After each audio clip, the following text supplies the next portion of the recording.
상대방 전체를 거절하는 건 아니다. 다만 타인에게 뭐 승인받고 인정받고 칭찬받고 싶어요. 그러니까 거절을 못해요. 네, 안녕하세요. 마카TV 권경혜입니다. 오늘은 거절과 부탁에 대해서 굉장히 어려워하시는 분들이 많은데 그것에서 배우는 그 의사소통의 세 번째 배움의 시간을 갖겠습니다. 오늘도 지난 시간에 이어서 김혜곤 선생님을 모시고 그 이야기를 함께 들어보겠습니다.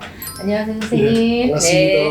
네. 오늘은 이제 거절과 부탁에 대한 이야기를 선생님께 한번 들어볼 텐데 사람들이 이렇게 거절하면 이 관계가 안 좋아질까봐 이렇게 뭔가 거절하지 못하는 사람들이 굉장히 많은데 그런 두려움들을 좀 많이 가지고 있거든요. 거절 좀 잘하는 방법도 있을까요, 혹시? 아, 그럼요. 네. 다 있습니다. 내가 거절하면 상대가 상처를 받을까 염려가 되죠. 그럴 수 있죠. 거절은 일단 상대방 전체를 거절하는 건 아니다. 다만 상대방이 부탁하거나 요청한 그 사실만 거절하는 거다. 그리고 나서 내가 그 거절하는 이유를 명료하게 설명하는데 그걸 이 핑계 저 핑계를 만들어서 설명하는 것이 아니라 정확하게 진솔하게 내가 다른 걸 선택해야 하기 때문이라는 것을 전달해 줘야 돼요. 아, 내가 지금 너무 만나고 싶은데 나는 다른 약속을 먼저 선행 약속이 있어서 그걸 지켜야 해. 다만 그걸로 끝나면 무시하는 거 맞네. 내가 더 중요하고 이렇게 생각할 수 있잖아요. 그 대신에 내가 이번은 거절하지만 다른 날로 시간을 잡아서 그때 함께하면 참 좋겠어. 그저 거절이 아니라 다른 협력할 방법을 제안을 다시 하는 거죠. 그 상대를 거절하는 것이 아니라 그렇죠. 그 어떤 요청한 그 문제에 대한 거절이기 때문에 그 포커싱을 좀 적게 하면서 이 관계를 살피는 방식으로 거절하는 걸 배울 수 있겠네요. 네, 그렇습니다. 근데 이제 또 반대로 거절 당하는 게 너무 두렵기 때문에 상처돼요. 요청하는 것도 좀 어렵고 뭘 부탁하는 것도 좀 어렵고 막 이런 분들이 또 많으신데 그렇죠. 이런 거절에 대한 좀 두려움을 극복할 수 있는 방법 뭐 이런 것도 있을까요? 네, 내가 한 그 요청에 대해서 그 상황을 거절한 것이지 존재 자체를 거절한 건 아니거든요. 나는 거절 당하고 안 당할 그런 존재가 아니거든요. 나는 그냥 나지.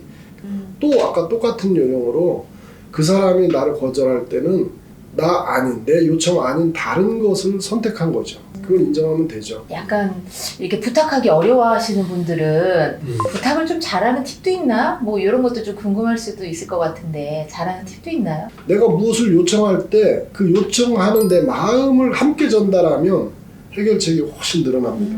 네. 예를 들어서 커피 한잔 할까? 이렇게 요청하잖아요, 친구가. 그런데 내가 당신하고 함께 뭐 이야기를 나누고 싶은데 어때? 이렇게 접근하는 거죠. 아, 저 사람은 나랑 함께 하고 싶은 거니까 커피 대신에 그냥 벤치에 앉아서 그냥 얘기할 수도 있고 또는 전화로 혹은 톡으로 할 수도 있고 행위의 포커싱보다는 마음에 뭘 하고 싶은지 그런 것을 먼저 이야기하는 것도 원하는 되게 중요하겠네요. 먼저.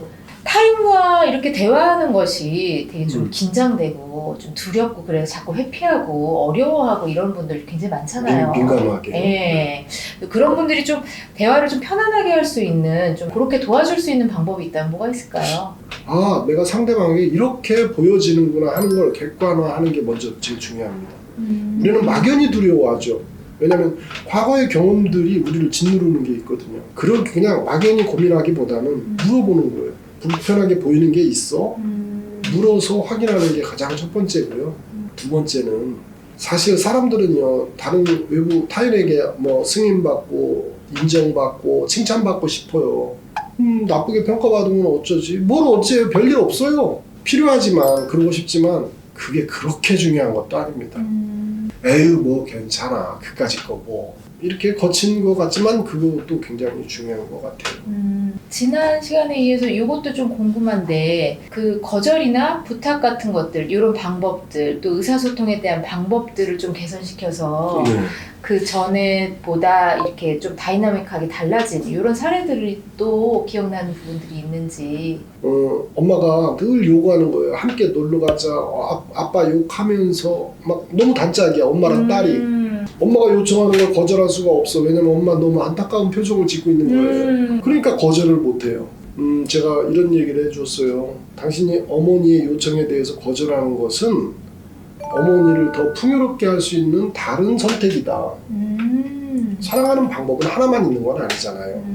좀 편안하게 몇 번 거절을 했더니 어머니도 건강하게 감정을 딸에게 영향을 끼치지 않고 딸은 특별히 엄마와 분리돼서 엄마가 기분 나쁘다고 슬퍼하는 일은 줄어들은. 우리가 적절히 거절하는 것은 내 자신이 나답게 살아가는 기본적인 자세인 것 같아요. 사실은 심리 상담하면 뭐 접근이 굉장히 어렵게 생각하고 하는데 네, 맞아요. 굉장히 작은 스텝으로 가지만 그것이 그 한 사람을 도와줄 때 그 전체적인 대인 관계를 다 변화시킬 수 있는 자기 마음을 진짜 진실되게 잘 전함으로써 예, 그 사람을 제대로 살릴 수 있는 방법이 이렇게 의사소통을 배울 수 있는 방법이 될 수도 있는 것 같아요. 그 잠깐의 우리의 노력이 자기를 이해하는 큰 걸음이 될 겁니다. 사실 이런 것들이 생기는 이유는 상처받은 것들. 네, 그렇죠. 이런 것들 때문에 거절에 대한 두려움, 부탁에 대한 두려움, 또 대화하는 것에 대한 두려움들이 다 생기는 것 같아요. 네, 맞아요. 그래서 이렇게 상처받으신 분들에게 우리 선생님이 어떤 격려의 말씀 혹은 뭐 위로의 말씀 이렇게 해주신다면 어떤 네. 것이 있을까? 지금까지 여러분이 하신 그 모든 것들은 여러분이 할 수 있는 여러 가지 일들 중에서 최선의 것을 선택했다는 것을 기억하십시오. 정보가 부족해서 못한 것도 있고 생각을 달리해서 실수한 것도 있을 수 있어요. 그렇다 하더라도 그건 여러 가지 일들 중에서 최선을 선택했다는 사실, 조금 용기가 될 걸로 봅니다.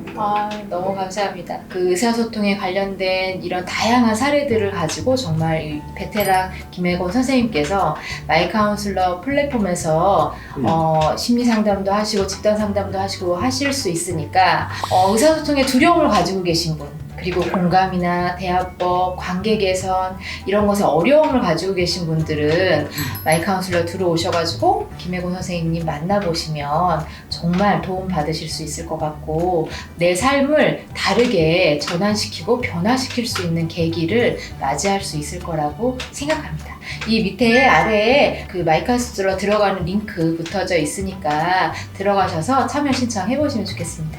지금까지 우리 마이카운슬러 그 김혜곤 선생님 수고해 주셨고 오늘 너무 감사했습니다. 선생님. 감사합니다. 다음에 우리 다시 만나요.